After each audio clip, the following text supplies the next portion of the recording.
గంజాయికి పొగాకుకి తేడా తెలియకుండా నజీర్ అహ్మద్ మాట్లాడటం హాస్యాస్పదంగా ఉందని గుంటూరు తూర్పు నియోజకవర్గ వైసీపీ ఎమ్మెల్యే అభ్యర్థి నూరి ఫాతిమా వ్యాఖ్యానించారు. నజీర్ అహ్మద్ కూడా పొగాకు వ్యాపారం చేసుకోవచ్చని, అవసరం అనుకుంటే ఆయనకు వ్యాపార మెలకువలు నేర్పుతామని ఆమె సలహా ఇచ్చారు. టీడీపీ పాలనలోని గంజాయి విక్రయాలు విచ్చలవిడిగా జరిగాయని ఆరోపించారు. ఓటమి భయంతో నజీర్ అహ్మద్ అసత్య ఆరోపణలు చేయడం తగదని హితో పలికారు.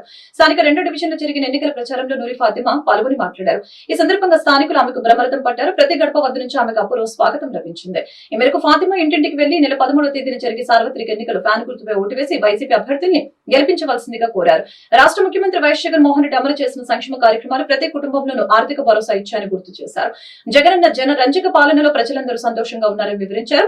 ఈ కార్యక్రమంలో 2 డివిజన్ కార్పొరేటర్ మరియు అంజలి సత్యనారాయణ, వైసీపీ ముఖ్య నాయకులు పాల్గొన్నారు.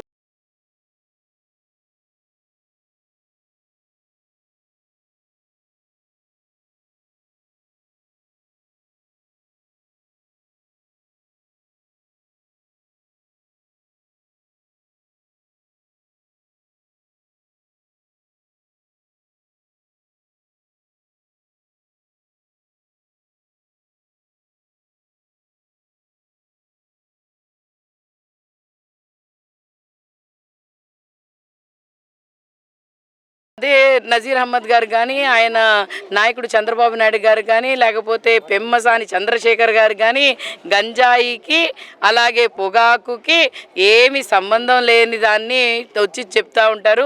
వాళ్ళకి ఏం చెప్పాలో తెలియట్లేదు నిజంగానేంటే. వాళ్ళు ఈరోజు పెమ్మసాని గారు నేను వాళ్ళు చేతులు కత్తిరిస్తాను, వాళ్ళని కొడతాను చేస్తానంటే రౌడీజాన్ని ప్రోత్సహిస్తున్న ఎంపీ కాని ఎంపీ పెమ్మసాని గారు. మరి అలాగే నజీర్ అన్న, మీరందరూ ఏదేదో మాటలు అంటమే కాదు, అందరూ మాటలు చెప్తూనే ఉంటారు.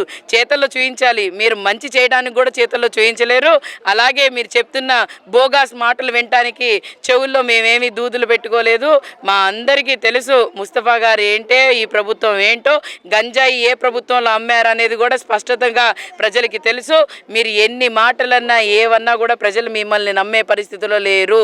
ఎందుకనంటే మొన్నటి వరకు ఏం చెప్పారు అనంటే బీజేపీని మీరు తిట్టారు, దాని తర్వాత బీజేపీతో కలిసి వచ్చారు, దాని తర్వాత 4% రిజర్వేషన్ గురించి మీ చంద్రబాబు నాయుడు గారు నిన్న ప్రసంగం ఇచ్చారు. ఆ 4% రిజర్వేషన్ గురించి స్పష్టత ఆయనకే లేదు. ఆయనేమో 4% రిజర్వేషన్ గురించి చెప్తారు.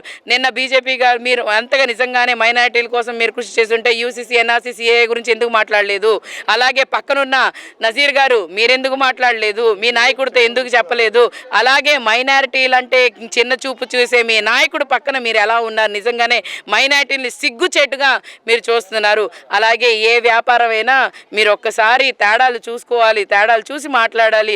ఒక్కసారి మీరు మా కంపెనీకి వస్తే